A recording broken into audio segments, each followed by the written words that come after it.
Баршаңызға сәлем достар. Дәл қазір біз Фараб әмбебап ғылыми кітапханасындамыз. Осында келетін тұрақты оқырмандардан егер жазушы болу мүмкіндігі бұйырса, кітабының атауын қандай етіп қоятыны жайлы сұрайтын боламыз. Ендеше кеттік.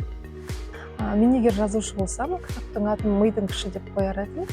Және көпшілігі мен балаларға жазатын едім. Өйткені мидың күші әлгі ғылыми бағытта әлі толық зерттелген жоқ.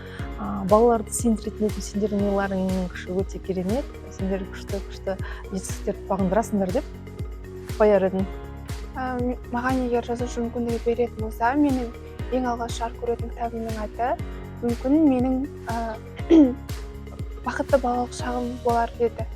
Себебі менің ата-анаммен, бауырларыммен, туған-туыстарыммен өткен әр күнім менің бақытты балалық шағым бола білді.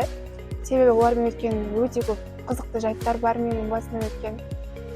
Мүмкін сондықтан менің алғаш жарық көретін кітабымның аты бақытты балалық шақ болар еді. Егер де маған жазушы мүмкіндігі берілетін болса, мен өз кітабымның атын «Түйсік» деп атар едім. Өйткені өзімнің ойымдағы сезімдермен, ойлармен бөлісем деген ойдан.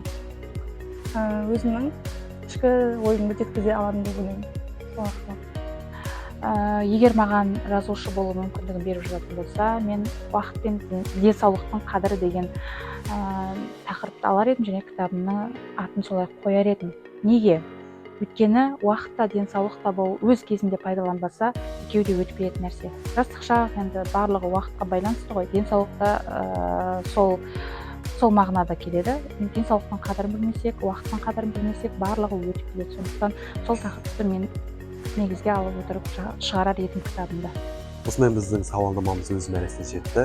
Осы тұста егер маған жазушы болу мүмкіндігі берілсе, өзімнің кітабымның атауын «Сіреңсіз өткен күндер» деп қояр едім. Ал сіз кітабыңыздың атауын қалай қояр едіңіз? Пікірге қалдыра кетіңіз.